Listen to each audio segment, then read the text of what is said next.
जय श्री कृष्णा सम। आप सभी का मेरे चैनल पर स्वागत है। आइए सुनते हैं चौथ माता और विनायक जी की कथा। पुराने समय की बात है। एक ब्राह्मण था जिसके घर में एक बेटा और बहू थे। बेटा और पिता कुछ कमाते तो थे नहीं। जो बहू के साथ आया हुआ दहेज का धन था उसी से अपना काम चलाते थे। जब भी बहू बाहर कचरा डालने जाती तब उसके पास वाली पड़ोसन उससे पूछती कि बहू आज खाने में क्या खाकर आई हो। तब वह बोलती, मैं तो बासी और ठंडी रोटी खाकर आई हूँ। एक दिन साहूकार के बेटे ने यह बात सुन ली। वह वहां से इस बात को सुनकर चला गया और उसने अपनी माँ के पास जाकर बोला कि माँ, तू तो अपनी बहू को रोज गरम खाना खिलाती है और वह फिर भी बाहर जाकर यह बोलती है कि मैं तो बासी रोटी खाकर आई हूँ। तब माँ ने कहा कि बेटा, मैं तो चारों थालियों में बराबर गरम खाना परोसती हूँ। यदि तुम्हें यकीन नहीं है तो तुम खुद देख लेना। वह अगले दिन तबीयत खराब होने का बहाना बनाकर कंबल ओढ़कर लेट गया। तब उसको यह देखकर आश्चर्य हुआ कि बहू ने गर्मा गर्म खीर और खांड का भोजन किया है। और जब बहू बाहर गई तो वह उसके पीछे पीछे जाने लगा।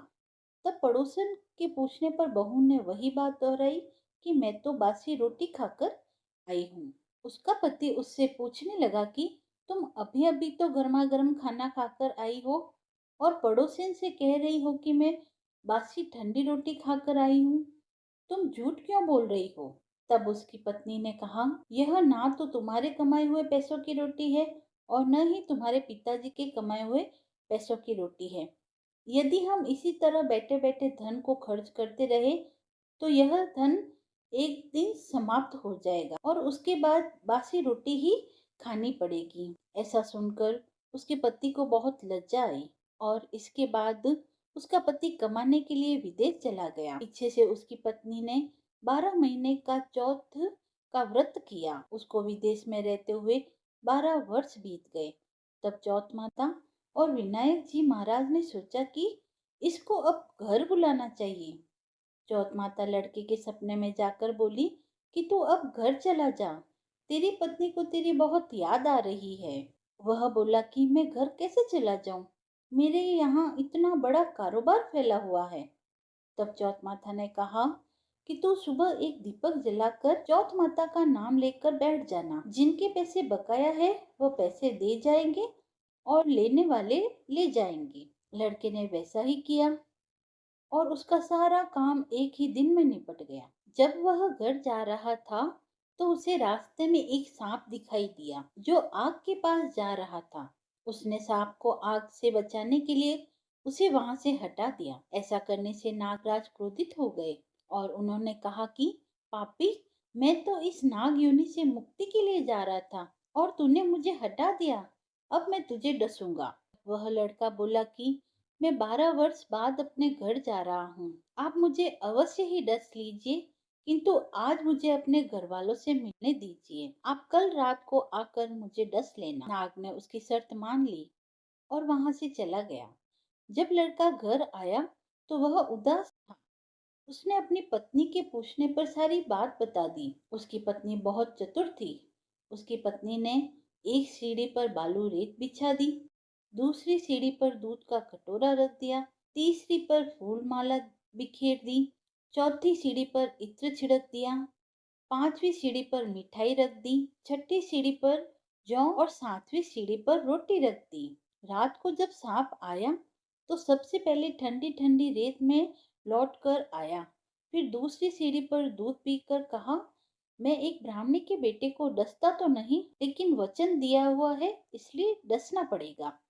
फूलमाला की सीढ़ी से होता हुआ प्रसन्नता पूर्वक इत्र की खुशबू लेता हुआ ऊपर की ओर जाने लगा।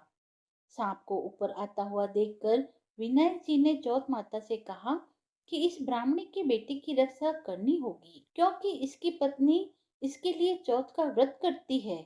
इसका फल तो देना ही पड़ेगा। तब विनायक जी ने सीढ़ी पर रखे हुए आंखों से सेल यानी सुई बनाई और चौथ माता ने रोटी की ढाल बनाई और सांप के आगे लगा दी। विनायक जी ने जौ के सेल बनाए थे, उससे सांप की मृत्यु हो गई। सुबह उस लड़के से मिलने गांव के लोग आने लगे, क्योंकि वह 12 वर्ष बाद वापस आया था। लोगों ने उसे आवाज दी, लेकिन वह तो उदास बैठा था, इसीलिए कुछ बोला नहीं। जब उन्होंने देखा कि सीढ़ियों पर तो खून पड़ा है, तो वे चिल्लाने, रोने, बिलखने लगे कि ब्राह्मण, आज तो तेरा बेटा मर गया। यह सब देखकर ब्राह्मणी भी जोर जोर से रोने लगी। आवाज सुनकर उसका बेटा नीचे आया और कहा कि माँ, मैं मरा नहीं हूँ, यह तो मुझे डसने आया सांप मरा है। यह सब देखकर उसकी पत्नी भी प्रसन्न हो गई कि मेरे पति के प्राण बच गए।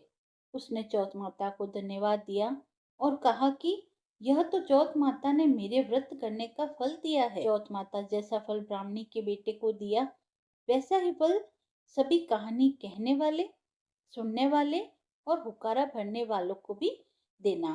बोलिए गजानन जी महाराज की जय। चौथ माता की जय। कथा समाप्त हुई।